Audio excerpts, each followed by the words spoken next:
Hi friends. आज हम बात करेंगे रसौंद के बारे में।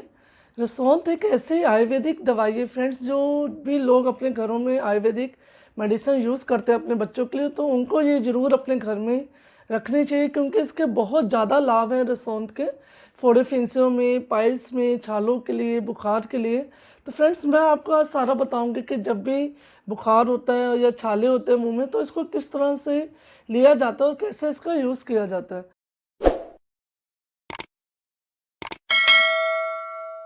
फ्रेंड्स, सबसे पहले तो हम जानते हैं कि रसौंद है क्या। फ्रेंड्स, रसौंद जो है एक तरह की हल्दी है। इसको दारू हल्दी के नाम से भी जानते हैं। फ्रेंड्स, ये मेडिसिन इतनी अच्छी है कि अगर हम घर में रखते हैं तो हम अपने बहुत से प्रॉब्लम से बड़ी आसानी से निजात पा जाते हैं। फ्रेंड्स, ये तो हम भी अच्छे से जानते हैं कि अभी गर्मियाँ निकल चुकी हैं और जो बच्चों ने इस समय आम या गर्म चीज़ें खाई हैं, तो उसके बाद उनको फोड़े फुंसी होते हैं।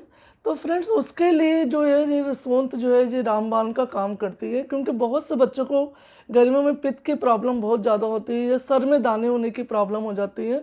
सोरोसिस एक बीमारी होती है फ्रेंड्स, इसमें एक बहुत ज़्यादा गंभीर रूप से एलर्जी होती है, जिसमें आपको बड़े बड़े धब्बड़ पड़ जाते हैं, शरीर में खुजलाने, बहुत ज़्यादा खुजलाना पड़ता है आपको। तो उससे उस प्रॉब्लम के लिए भी हम रसौंद का यूज़ करते हैं। अगर हम थोड़ी थोड़ी मात्रा में फ्रेंड्स रसौंद बच्चों को हर महीने या 15 दिन में देना शुरू करें, तो बच्चों को एक तो ये फोड़ों की और ये पित्त की प्रॉब्लम से काफ़ी हद तक जो है निजात मिल जाएगी। और जो बच्चों को मुंह में छाले होते हैं बार बार, उससे भी रसौंद जो है उसमें भी बड़ा अच्छा काम करती है। आप रसौंद को आप थोड़े से रसौंद के रस को शहद के साथ मिला के, जहाँ पे भी बच्चों को मुंह में छाले हो रहे हैं उस जगह पे लगा दीजिए। और आप मुंह का जो सलाइवा उसको अंदर मत लेके जाइए। जब भी वो सलाइवा मुंह में इकट्ठा हो जाए तो उसको बाहर जो है आप निकाल दीजिए। तो 1 या 2 बार करने से ही वो छाले जो हैं बैठ जाते हैं। अब सबसे पहले फ्रेंड्स, मैं आपको रसौंद दिखाती हूँ कि वो किस तरह से दिखती है और कितनी मात्रा में मैं छोटे बच्चों को देनी है और कितनी मात्रा में हम बड़े लोग ले सकते हैं उसको महीने में 1 या 2 बार। फ्रेंड्स, ये होती है रसौंद।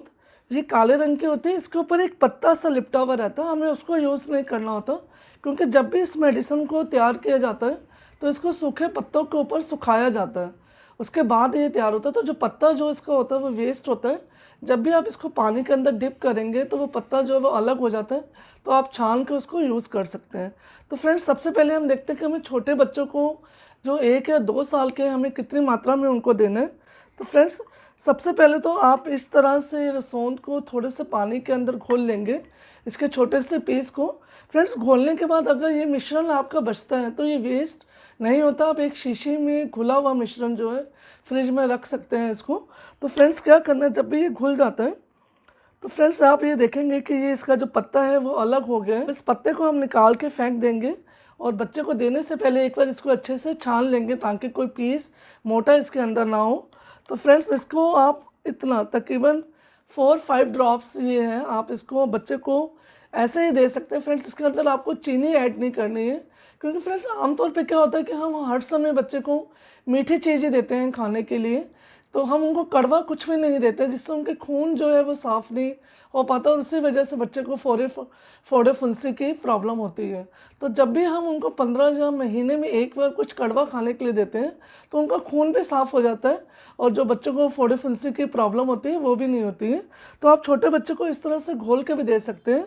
और जैसे बच्चा बड़ा है या आम बड़े लोग हैं, तो आप उसको छोटा सा पीस इस तरह से चने के दाने के बराबर आप उसको पानी के साथ भी निगल सकते हैं। अगर बच्चे को पानी में निगलने में प्रॉब्लम होती है और बच्चा कैप्सूल खा लेता है, तो फ्रेंड्स आप कर सकते हैं कि कैप्सूल की खाली करके उसकी मेडिसिन को उसके अंदर छोटा सा पीस रसौंद का रख के आप कैप्सूल को बंद कर दीजिए और बच्चे को खाने के लिए दे दीजिए। तो अगर बच्चा उस तरह से खाना चाहे वो भी अच्छा है फ्रेंड्स। और अगर पानी के साथ निगलना चाहता है तो तब भी बहुत अच्छी है, कि वो बड़ी जल्दी पेट में घुल के उसका असर होना शुरू हो जाता है। अब फ्रेंड्स, हम देखते हैं कि कई बार बच्चों को सर में भी दाने हो जाते हैं, तो उस समय हमें ऐसे एक छोटा सा कॉटन का पीस लेना है और इस तरह से हम रसौंद के अंदर उसको डिप करके दानों के ऊपर हम इस तरह से दानों के ऊपर हम गीला करके कॉटन के पीस को उसका तरह से दानों पे अगर हम लेप लगाते हैं 3 या 4 दिन तक लगाते हैं, तो दाने जो हैं वो ड्राई होके सूखना शुरू हो जाते हैं और थोड़ी थोड़ी देर 3 या 4 दिन में ही ख़त्म हो जाते हैं। और इसी तरह से फ्रेंड छालों में भी आपको करना है। छालों के लिए भी कॉटन में आपको रसौंद लगानी है थोड़ी सी, और इसके अंदर आप शहद लगा सकते हैं थोड़ा सा, और बच्चे के मुंह में कॉटन की हेल्प से आप उसको लगा सकते हैं जहाँ पे भी बच्चे को छाले हो रहे हैं, तो छाले भी बच्चे के बहुत जल्दी जो है वो ठीक हो जाते हैं इससे।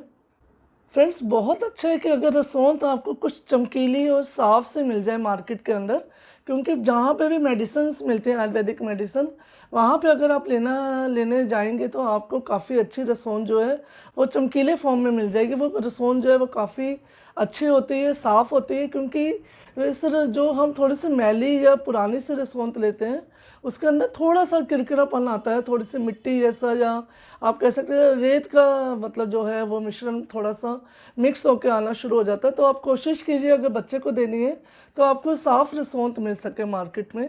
अब फ्रेंड्स बात करते हैं उन लोगों के जिनको पाइल्स की प्रॉब्लम है।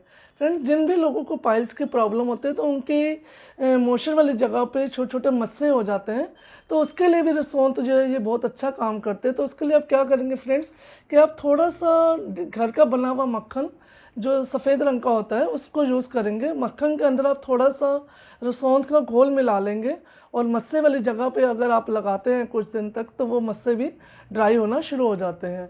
फ्रेंड्स बहुत से बच्चे हैं जिनको फ़ीवर बहुत जल्दी जल्दी आता है, जैसे भी मौसम चेंज होता है, जब महीने में भी कई बच्चों को वो फ़ीवर हर एक महीने में फ़ीवर आता है, तो उनके लिए भी रसोंत बहुत अच्छी होती है। अगर आप उनको रसोंत देते हैं तो जो भी प्रॉब्लम उनकी स्टमक में हो रही है, या उनको जिस वजह से कफ बन रहा है, या अंदर पित्त की प्रॉब्लम हो रही है जिस वजह से फ़ीवर उनको बार बार आता है, तो उसमें भी उनको बहुत जल्दी आराम मिलता है। उन बच्चों को फ़ीवर उतनी जल्दी जल्दी नहीं आता। तो फ्रेंड्स ये कुछ कारण हैं जो अगर हम रसोंत यूज़ करते हैं और इससे हमें कितने लाभ मिलते हैं शायद बहुत कम लोग इसको जानते हैं, और बहुत कम लोग हैं जो इसका यूज़ करते हैं अपने बच्चों के लिए। अगर फ्रेंड्स आप इसका यूज़ अपने बच्चों के लिए करना शुरू करेंगे, और बड़े भी हम लोग अपने लिए करना शुरू करेंगे, तो हमारा खून भी है जो वो टाइम टू टाइम साफ़ होता रहेगा, और हमें बहुत सी बीमारियों से जो है हमें छुटकारा मिल जाएगा। तो फ्रेंड्स ऐसे भी हैं लोग जिनको डायबिटीज़ है, तो वो भी इसको ले सकते हैं रसोंत को। फ्रेंड्स मैंने अपने एक वीडियो में आपको पनीर डोडा बताया था, आप पनीर डोडा और रसोंत मिक्स करके भी डायबिटीज़ वाले जो है इसको ले सकते हैं, उसमें भी उनको काफ़ी आराम मिलता है। आई होप फ्रेंड्स आपको ये वीडियो पसंद आया होगा, और अगर पसंद आए तो प्लीज़ लाइक कीजिए, सब्सक्राइब कीजिए, और बेल आइकन के बटन को प्रेस करना मत भूलिए। तो मिलते हैं फ्रेंड्स आने वाली वीडियो में। Bye friends.